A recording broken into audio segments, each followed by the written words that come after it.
I first came across Gaven Morris, our guest speaker, in the mid-1990s, just about the time he was picking up that Young Journalist of the Year award. We were both eager, ambitious young things in the Canberra Press Gallery.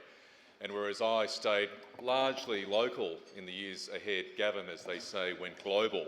He spent 10 years first working with CNN in London and then with Al Jazeera in Doha, setting up their rolling news channel, all of which was perfect experience for the mammoth task, and I don't use that word lightly, the mammoth task of setting up ABC News 24 5 years ago today. And can I say, somebody at the coalface, it has well and truly been a roller coaster experience over the last 5 years. But here we are, we're alive and well, and before introducing Gaven, here are some highlights of the last 5 years.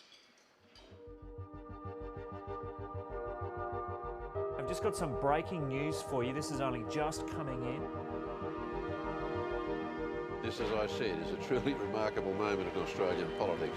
The people have spoken, but it's going to take a little while to determine exactly what they've said.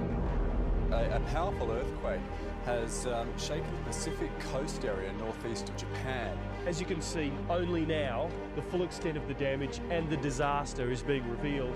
This is the exact spot 2 days ago where the pro-Mubarak forces rushed the square. We're trying to get the Egyptians to kill each other. The United States has conducted an operation that killed Osama bin Laden, the leader of Al-Qaeda. The damage in Queensland is as spectacular as it is widespread. I want us to remember who we are. We are Queenslanders. Those are live pictures from inside the Labor caucus room. I believe it's time for this matter to be resolved. Eventually, 2,000 Marines will spread out across Haiti. The Malaysian Airlines flight was there 1 minute and seemingly gone the next. You can make it here in America if you're willing to try. This is the moment they've all been waiting for. This battle is being fought from the air as much as it is from the ground. We may well be witnessing New Zealand's darkest day. It has a picture this morning of Chappelle Corby.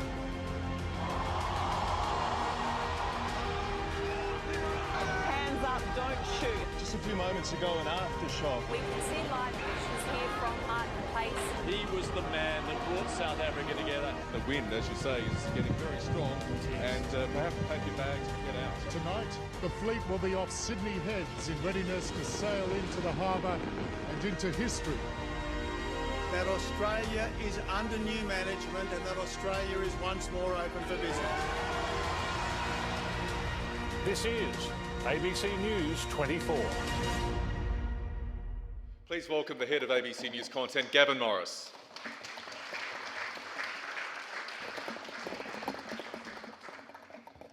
Thank you, Michael, and thank you to the Melbourne Press Club for inviting me along today. It's a real thrill for me to be here, and almost 20 years since I last spoke before the Melbourne Press Club as the recipient of that Young Journalist of the Year award. I'll talk a little bit about that later because there's a new initiative the Melbourne Press Club is launching that I think is really important for young journalists in the business, so I'll get back to that at the end. But really, I wanted to, I'm grateful that you've all come along to hear about our story because it has been, as Michael said, a roller coaster ride over the past 5 years. It was, difficult decision for the ABC to sort of launch into this, and it was an even more difficult process to get it going, but here we are.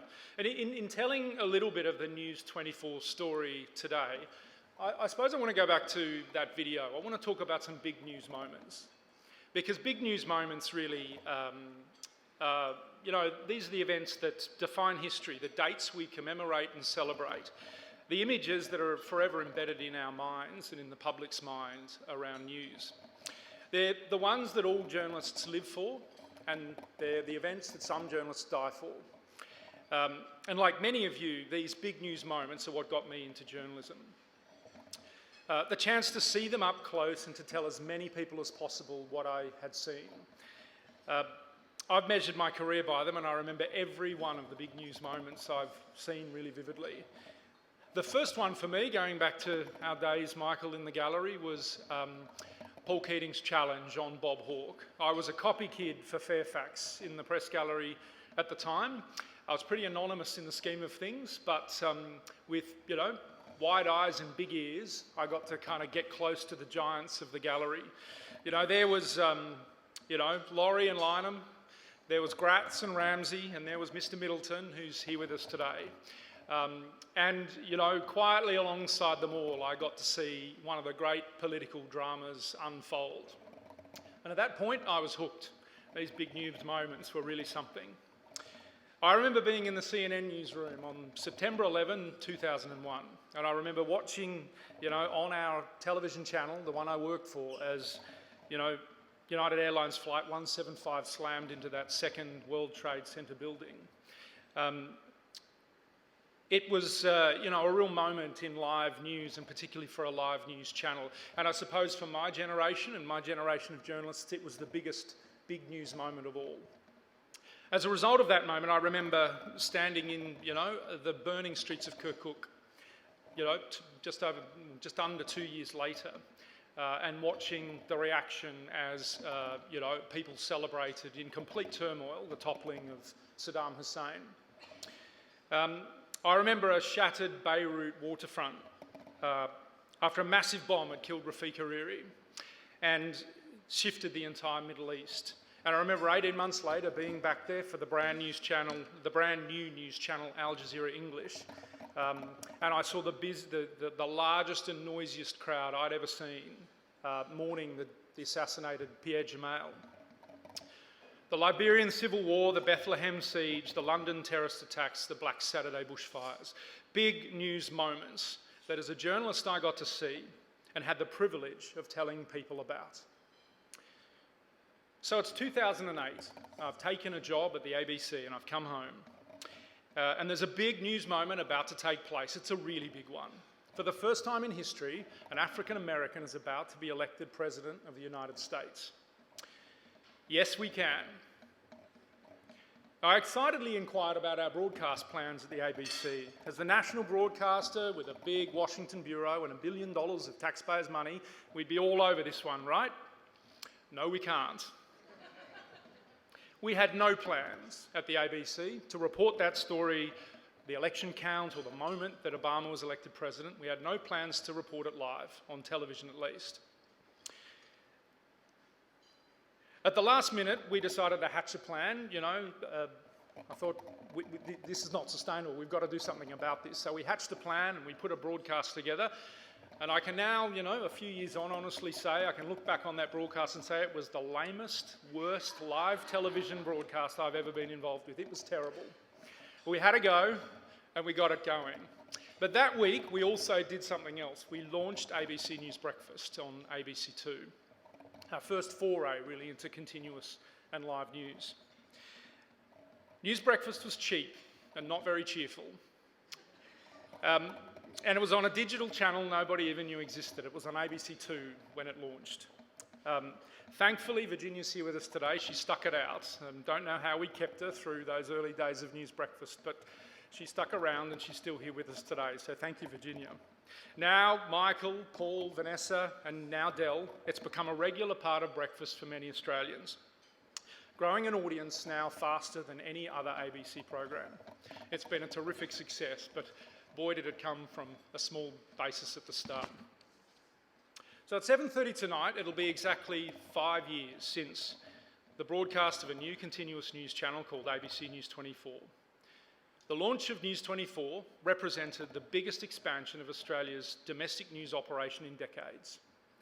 It cemented the ABC's role as the national broadcaster, able to comprehensively cover the big national stories and events live and in detail. Just a year into Obama's presidency, the no we can't moment, Mark Scott announced that we would be launching it. Not only that, but we'd have it on air in time for the 2010 election. I remember swallowing hard. I'd been arguing for this ever since I'd arrived at the ABC, but now he'd said it out loud, we had to do it. Now, journalists love a tight deadline, but this was a really tough one. Thankfully, Kevin Rudd had said that he'd go full term, so we knew that the election was due in maybe October or November of that year, so we had 9 months. Then along came Chris Uhlmann and Mark Simkin on the 7 o'clock news, and You know, one of those other big news moments, the exclusive of the decade, they announced that a Prime Minister was being toppled. Remember that night? The ABC broke the story at 7 o'clock, and by 8 o'clock we returned to regular programming. And our friends at Sky News owned the story. It was a great reminder of how urgently the national broadcaster needed to be in this business and in this game. We needed a live news channel to be able to report the stories that we were breaking as they unfolded, the stories that were important to Australia. That night also ultimately brought the election forward by several months, so our very tight deadline now became months shorter, months closer. Anyone else that's ever launched a new television channel knows every moment is precious. But then that's what we live for in continuous news, right? A quick turnaround, unpredictable developments, constant deadlines. It's a daily scramble and we love it. Well, we don't always love it. Remember back then we were still building, still installing untested technology, still hiring and training, still trying our hardest to convince some, okay, many within the ABC that this was a good idea. Remember, every dollar spent on creating News 24 was saved internally. We didn't get any extra funding for it. We had to find it within our budgets and within the processes. So in our newsrooms across the country, we'd switched to a new desktop editing system and completely changed the workflows of our journalists. They now had to much more fulsomely cut all of the content that they were creating in their stories.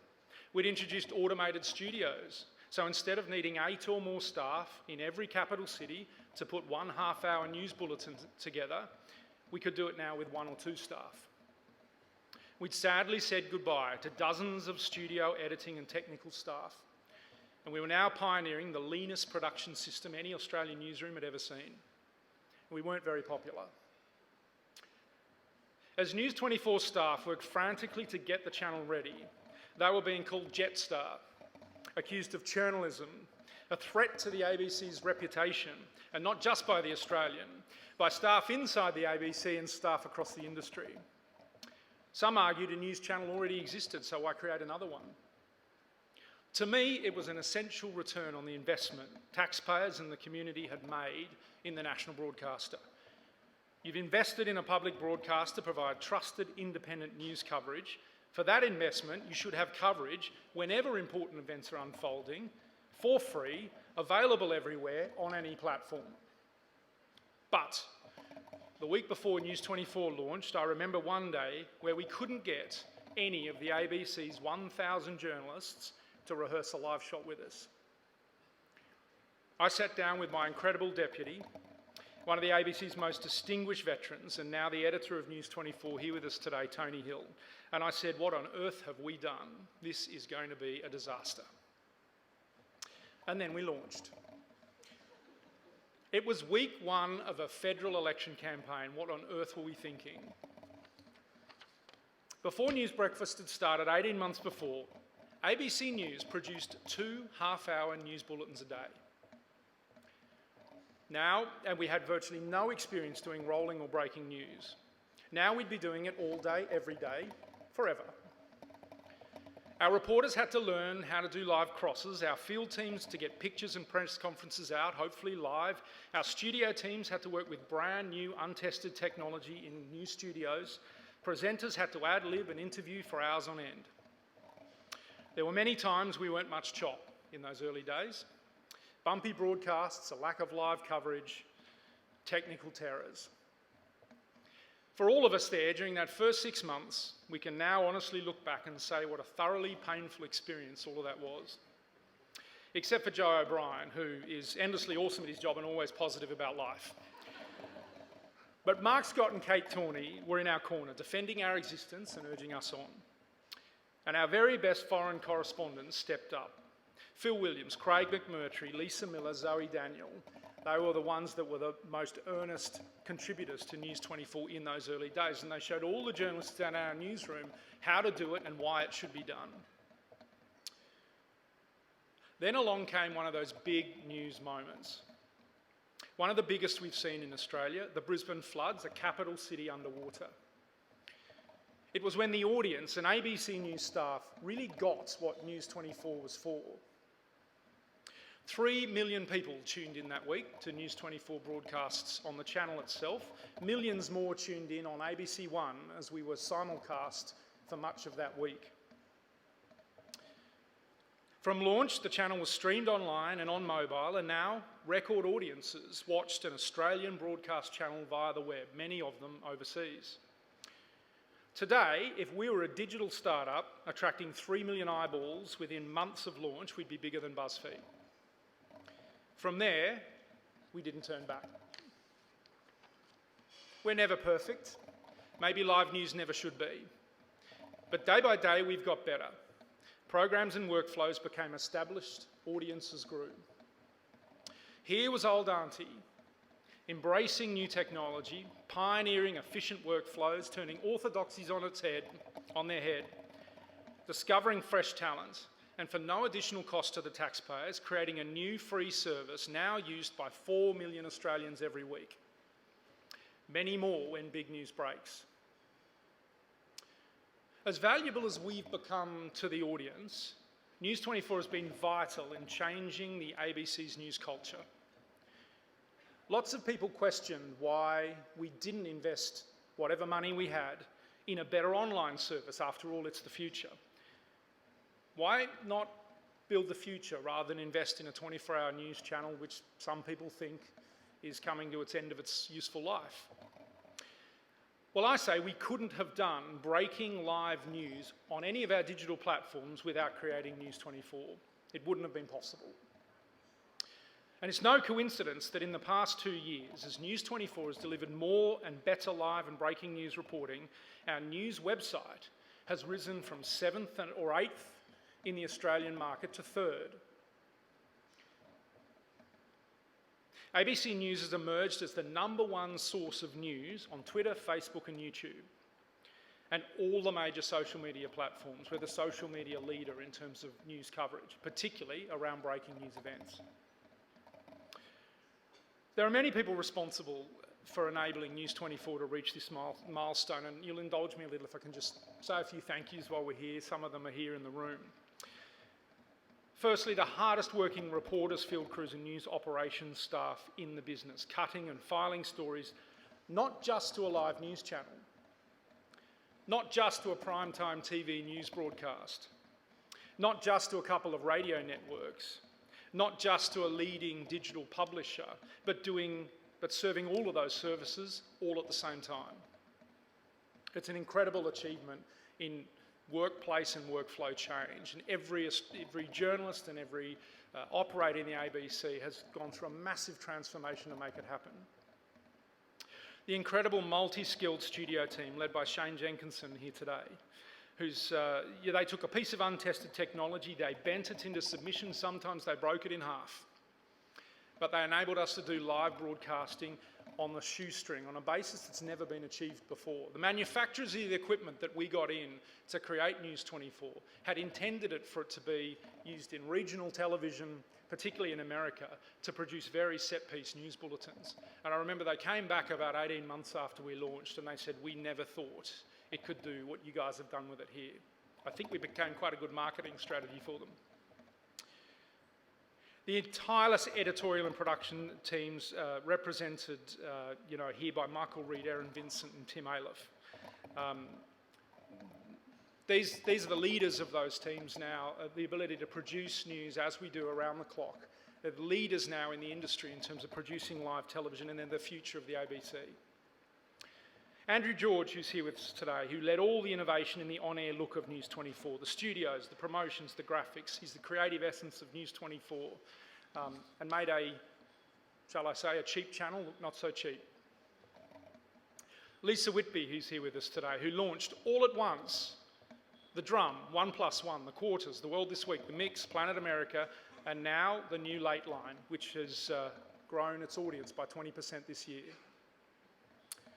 But in particular, Tony Hill, one of the wildest and wisest people I've worked with, who brought 30 years of news heritage at ABC News and all of the baggage that comes with it into the News 24 and converted it into a future vision. He's invested more effort and energy into ABC News across his 30 years there than any other person, I think. I'm really grateful he joined me in the News 24 mission, and I'm really glad he's the editor of it today. And she's not here today, but I need to say a couple of words about Kate Tawney, our news director. She's one of the best news directors we've ever had at the ABC. Kate's an amazing and inspiring leader. I've followed her without fear, and I've relied on her guile and guidance all the way. News 24 would simply never have happened, would never have been possible, despite our dog-headedness about it. It was Kate that really enabled it within the ABC to get funded, to get resourced, and to get launched. It's been a privilege to serve Kate, and she's one of the strongest editorial leaders I've ever worked with and worked for. So thank you to her. So I thank them all, and I thank our other colleagues here today from our Melbourne teams, The World and News Breakfast. Grateful, for their contribution. And I also want to take a brief moment of camaraderie with our Sky News colleagues here today.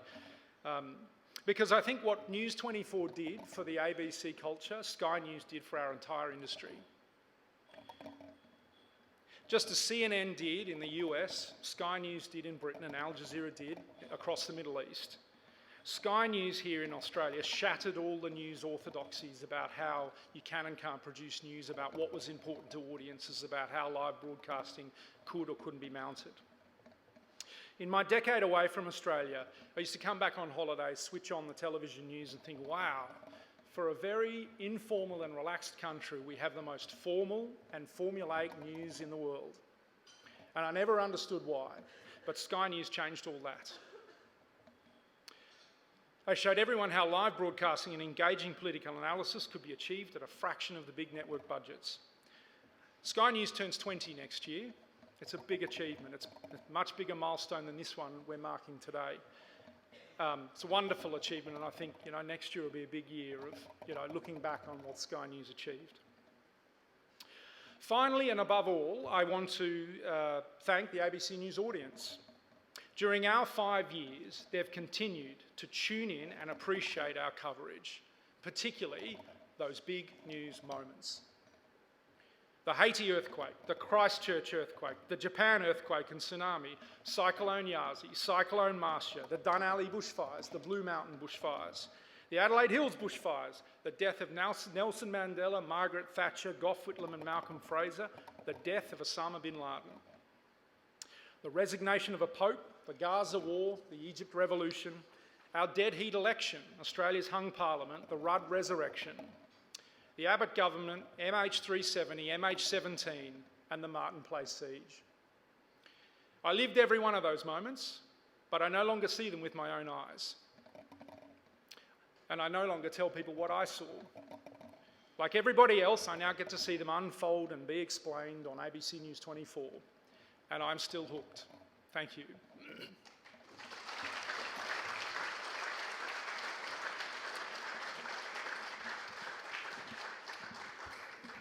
We have about 20 minutes available now for questions. Anna there at the front of the room has a handheld mic, so if you'd like to ask a question, please put your hand up, and can you say your name and your organisation, if you have an organisation or affiliation. So,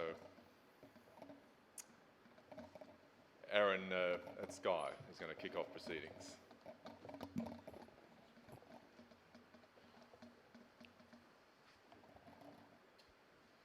Gavin,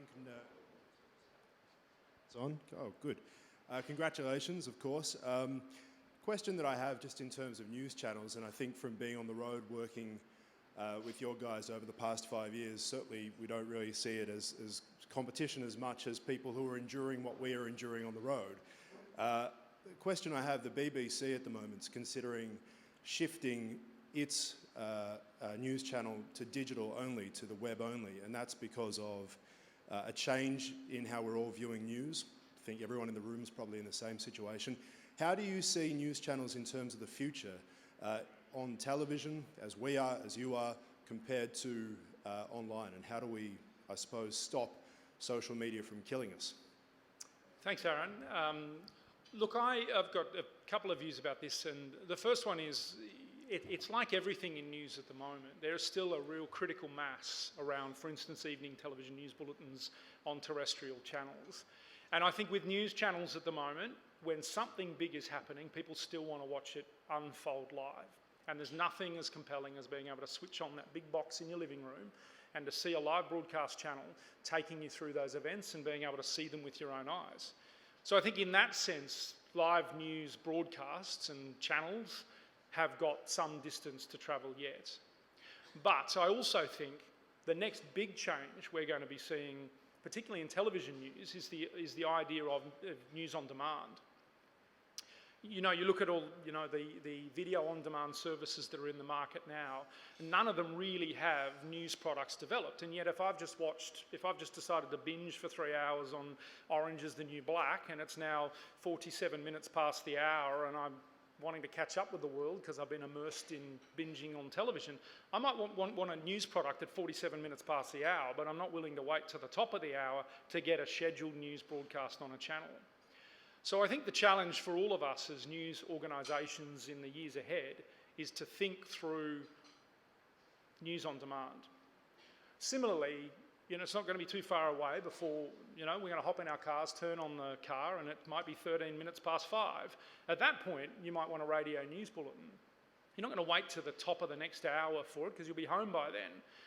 So I think for us as editorial, as journalists, newsrooms, as journalist organisations, it really is thinking through that responsiveness of saying, you know, live news was one thing and it'll be with us for a while, but now we've got to think through news on demand because it's going to be a big part of, you know, those sorts of services. And I look at something like Stan, you know, which is clearly a joint venture between Fairfax and Channel 9. And I think there is a video-on-demand service that has all the pedigree and heritage to create a news-on-demand product. And I just don't think it's that far away. I think that will be the next big developments in news on television. Brett. Hi, Gavin. Brett McLeod from Channel 9. Congratulations. Good to see you, on the 5 years. I want to talk to you about, and this probably goes a bit further back in your experience involving Al Jazeera as well as CNN and ABC. When it comes to the pressure you put on the journalists themselves and the crews who are out in the field, I mean, I've many times worked alongside Phil Williams over in Europe, and a tremendous human being to work alongside. But there'd be times we'd be going out for a meal and Phil would say, I've got to file something for radio, or in those nascent days, something online. Now, of course, with News 24, you've got the chance to utilise more journalists, but how do you deal with the fact that these people got to sleep and eat and at some point get away from the story? Well, in Phil Williams' case, there's nothing we can do about it. You can't keep the guy down. He'll be filing 24 hours a day whether we want him to or not. And many a nights where we're like, Phil needs a rest, and he'll be ringing in going, hey, put me on. So Phil's a special case. But the question you ask is a good one. And look, I think what it now means, and particularly now social media, filing for digital, filing for live television, filing for radio, filing for scheduled bulletins. And our journalists do all of those things all day now. For us as managers, I think, it's about making much better editorial choices. It's about being more discerning about the stories we'll cover and the stories we'll choose not to. We've been working through a process, for instance, around our 7 o'clock news, because I think probably 10 or 15 years ago, the nightly news bulletins were a real program of record where you would list the stories of the day, and the top story was treated probably equally compared to the number 6 story in the rundown. They're all, you know, link, package, sport, weather. And the idea was at the ABC, this theory that I've heard talked about often of this program of record at 7 o'clock. I never quite understood the term. And now I think what we're trying to do is to say, let's not try and cover every single story that's out there today. Let's choose the stories that to the audience are going to matter more than most. And then let's try and do more on those stories. Let's try and explain them a little better, put more context behind them. Ensure that people can come away from a 7 o'clock news now and say, okay, I knew that was a story because I'd seen it online or on social media, but now I understand it as a story because you explained it properly to me. So I think, you know, in an era when information is available instantly on all platforms by a variety of sources, and journalists are only one of them, for us as editorial organisations, it's about making better choices and saying, this story really matters, let's invest more resource in it, let's make sure we can cover it well, Let's make sure we're taking the audience with us and explaining it properly. And as a result of that, let's lop off the stories that might have one day rated more of a mention in our news bulletin, but we're just going to be more decisive about not covering. Yes, Simon from Sky. G'day, Gavin. Simon Love from Sky News. Congratulations. Thanks, Simon. Keen for your perspective, I guess going back a few years when you were a young journalist. What was it like to go from the Australian market, Australian news, and jump into CNN, Al Jazeera? And do you have maybe some advice for some of us young journalists in maybe thinking about that sort of move? It's a funny story by way of which I came to be at CNN. I didn't go, I was a television journalist working for Network 10 at the time before I went overseas. I'd done some time at the ABC, I was working for Network 10. And I went on holidays to London, and it was 1999 and the internet boom was in full swing. And on every paper was full of ads for jobs in the internet, and media organisations were investing millions and people were making their instant fortunes. And I just thought, wow, something's changed in the business and I really need to learn how to be it. So I tried to get an online job, you know, in one of the very first forays. And at the time, CNN was investing heavily in online teams. So they were putting 50 people on in London to create a European website, European news website. So, and they were desperate for people because everybody was joining online newsrooms. So I got a job at CNN through that, you know, opening. 6 months later, they fired everybody because the thing had gone bust. The dot-com bust had happened and literally CNN had laid everybody off again. But because I'd had a little bit of television experience, they said, look, would you work in the TV newsroom? So I moved across. And then September 11 happened and everything changed. So I was lucky in the sense that I saw an opportunity, I suppose, in the market where I could see there might be future potential. I didn't time it very well, but in the end it worked out okay for me.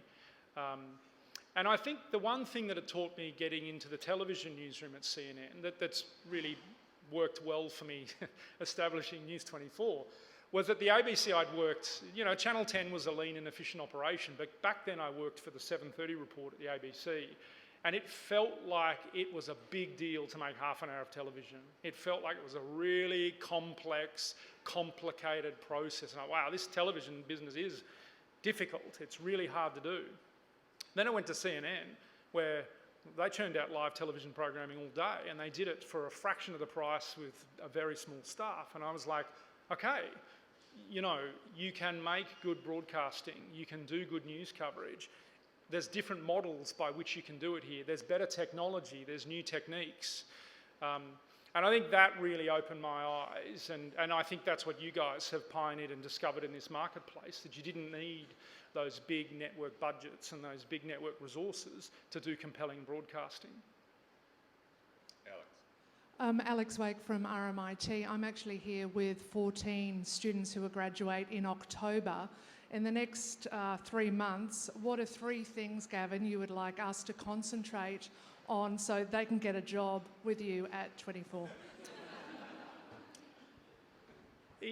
In all seriousness, this is, you know, I say this to all journalism students, the thing I find more often than not now with young journalists coming into the market, and I feel for young journalists because when I was in your shoes, there was no internet, there was no mobile phones, you know, I'm that old, yes. So the access to information was quite limited. You know, you would read the papers in the morning, you would listen and watch the ABC, you would watch commercial news in the evening. That was kind of it, you know. So, you know, and if you wanted to read an international newspaper, you had to go and pay $5 for one, and it was 2 weeks old. Yes, I am that old. You guys have this incredible access to any piece of information in the, on the globe instantly. And that's really hard as a journalist to then sift through that and find what stories matter to audiences. So the one thing I'm finding with young journalists coming into newsrooms is you say to them, what were your news habits this morning? And they're like, oh, I had a look at The Guardian and I read the New York Times and I've been on BuzzFeed. And I'm like, wow, how do you make any sense out of all of that in terms of what might matter to a domestic news audience today? Particularly as you quite often will, you might start in a local newspaper where the audience is very small and very contained. They couldn't care less what's going on. You know, they might care, but they're not coming to you for the story of what's going on in the Middle East. So my biggest sort of advice to journalists coming to the market is a bit old-fashioned.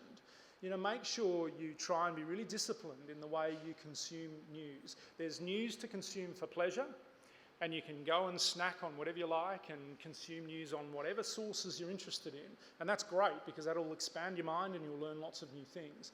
But in your professional context, try to be really focused about how you're consuming news. What's my audience in this newsroom? Okay, read a newspaper front to back. It's still a great way of getting a good digest of things that are going on. Be quite disciplined about how you learn to consume information and then to, at the other end of that, create a story that's going to be relevant to your local audience. That's not three things, but that's the one big thing. Just while we wait for the microphone to be taken around, you mentioned internet TV services like Netflix. How nimble do broadcasters and digital outlets like ABC and Sky have to be to respond to Facebook and Google and the increasing news services, their menu of news they're offering? I mean, Facebook is a news giant. If it's not the biggest news channel in the world right now, it's about to be. And the thing about Facebook is, you know, the audience is completely in control. They are absolutely making choices and often subconsciously not making choices about the information they're getting. But you know, it's reaching them in ways that they find useful and they find enjoyable. And you know, one of the things we're quite proud of that we've not talked about much at ABC News is our power on social media. You know, we are easily #1 on Facebook in terms of news distribution. 83% of our social referrals coming straight back in the door come from Facebook. That is big numbers now of people coming to us who may never have chosen our website or may never have chosen to turn on the television or the radio. They're getting their news from the ABC. Sometimes they don't even know they are. So I think we can't treat it. I think we thought when we got into social media and started to think about strategies around it, that it was a nice sort of add-on, that it was a thing you would do to just reach that little bit of extra audience or to reach the kids or whatever. It's not now. It is mainstream audiences and it's a major channel. So if media organisations aren't completely active around having a Facebook plan, they're going to struggle in the years ahead. And Facebook, as we know, is increasingly looking to claim more ownership of that process. And, you know, instant articles is an amazing experience for news on Facebook. It's powerful and it's going to be real. So I think we don't have a choice. You know, we've really got to be active in thinking through the Facebook challenge. Imogen. Hi, Imogen Crump, ABC News. He's my boss, just to declare a conflict of interest.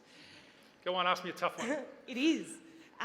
So just touching on Michael and Alex there, and when you're talking about how people consume their international news, so, you know, you go to The Guardian, you go to The New York Times, how does News 24 remain competitive in its international news coverage, given our limited resources?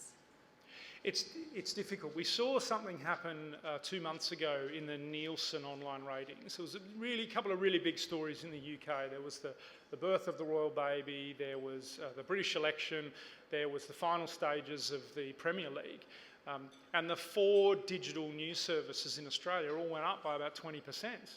And we're clearly taking that audience away from, you know, organisations like ours and the newspapers, you know, the Fairfax and News Limited sites that seek to cover those stories.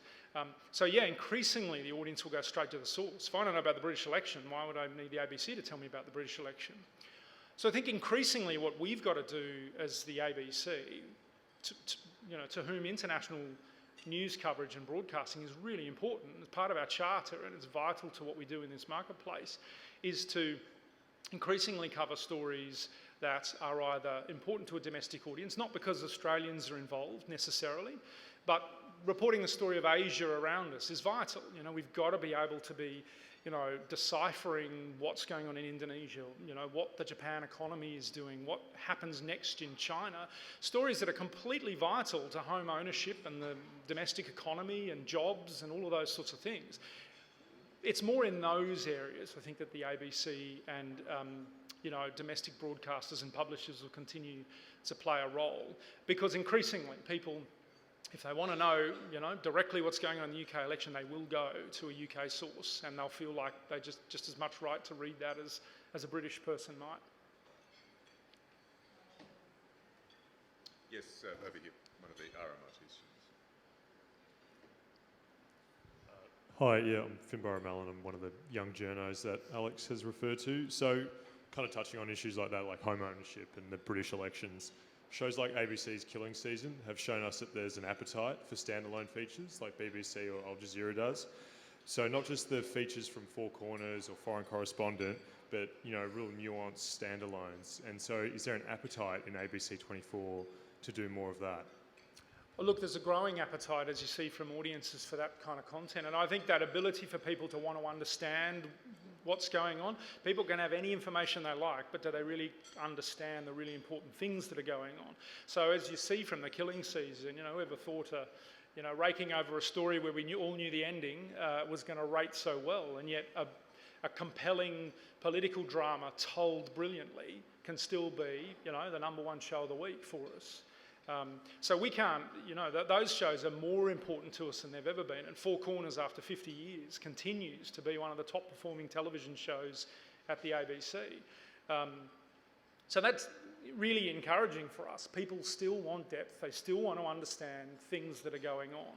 Now, News 24, we struggle to have budgets beyond the sort of daily cut and thrust of breaking news coverage to be able to replicate some of those types of programs, but we're already doing it at the ABC.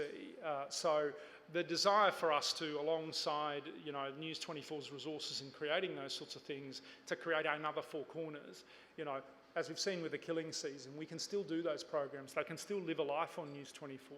Some of our best ratings still come for catch-up viewing of Four Corners and the Killing Season and those sorts of things. But I don't think we're ever going to be resourced with the big budgets that some of those programs require to do those things as well as we're already doing them. Yes, sir. Sorry, I'm Michelle. I'm another RMIT student. As Aaron asked before, how do we stop social media from killing journalism? How important is it that we connect with those online and I guess use user-generated content of people that are on the scene that may have images or vision of, I guess, news events and use them as another source of information? Best question of the day, because I think it's the most interesting thing that we're going to see happen next in journalism. So I think what's happened over the past 20 years is the audiences have got in control of the ability to watch and consume news as it's unfolding on their terms. And that was the big change that happened in our era compared to any others. The next big change I think is going to happen is the audience's ability to contribute and to need to be involved in that process. And so I think that not only involves being able to really well include user-generated content around big stories. You have a big storm outside. We've only got so many cameras. There's a camera in everyone's pocket. None of us have got very good at quite working out how to make the best value out of that, but we're going to have to. But I think it goes beyond that. I think the idea of crowdsourced investigations and crowdsourced journalism, where we say, okay, here's a story, we know this much about it, but you out there in the public, there's a million experts that know a lot more than we do as journalists. Join us and help us uncover this story. It'll help us unfold it. The MP's expenses scandal in the UK 18 months or so ago was a terrific example where they threw open the gates and said, okay, we know so much, what do you know?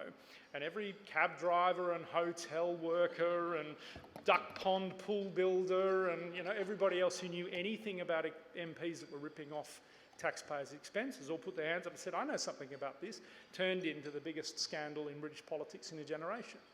So not just user-generated content that we have to get better at working out how to use, but the intelligence and the information that the public have already at their disposal because they're all experts in something, harnessing that, putting that into our journalism, working in partnership with the audience to kind of do journalism. And I mean, I think I've heard at various things people say, oh, that social media is such a challenge, it's the worst thing that could ever happen to mainstream media. It's the best thing that could ever happen to mainstream media, because we've got the ability now to reach out to every audience member, to talk to them, to involve them, to bring them into our mix. And the one thing we as mainstream media organisations are good at is filtering information, is deciphering what's going on, is providing that context. So social media is great also because it's got every member of the public engaged. Whereas, you know, in the old days, there were ABC audiences and they were sometimes a relatively small proportion of the population. We can now reach anybody, and our social media channels have opened those doors for us. So social media is a great thing for traditional journalism. Perhaps time for one more question. Yes, right down the back there.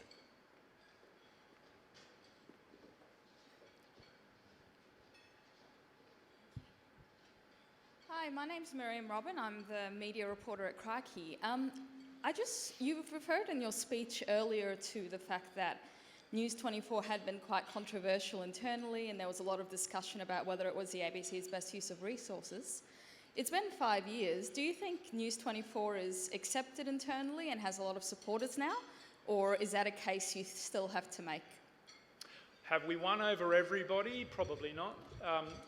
Is it now part of the daily lives of every journalist at the ABC, and are most of them, you know, willing and eager participants? I'd say yes, they are. Because I think, you know, the power of 4 million viewers every week is pretty big.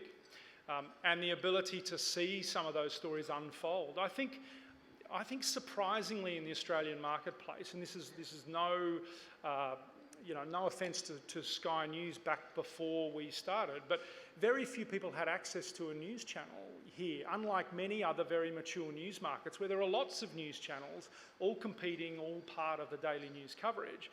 Unless you're a Sky subscriber before 2010, you didn't know what a news channel did. You didn't know what it was for.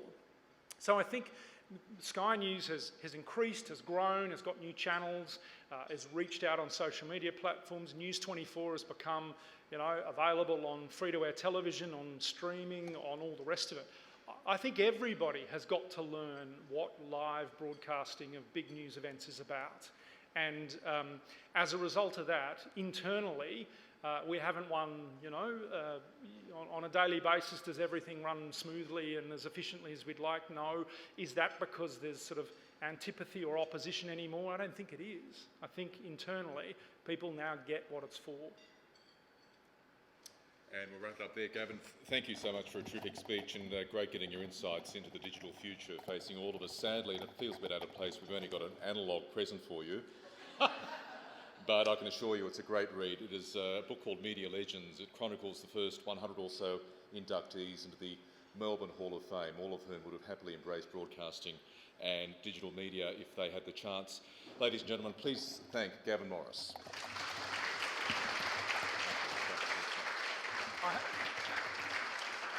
I have one last piece of business that I promised I would do. Just bear with me for 1 minute. As you know, I was a very proud winner of the Young Journalist of the Year award back in '96. I remember how proud I was to pick it up and how it spurred me on to do my next story. So I just want to let you all know that the Melbourne Press Club is launching a new initiative, the brainchild of one of our own former Young Journalist of the Year winners, Ashlyn McGee. It's called The Edit, and it's a new initiative for young journalists who are working in the industry, so you guys soon, to network, share ideas, further develop their skills. It's starting in August. There'll be, I think, events on a quarterly basis where industry leaders and professionals will come together to really impart their wisdom and what they've learned. So look, Ashlyn's initiative, she asked if I could give it a bit of a plug. You know, for those of you who are young enough to go along, I encourage you all to. For those of you like me who are not young enough to go along, I encourage you to encourage your journalists who are to get along to The Edit when it starts in August.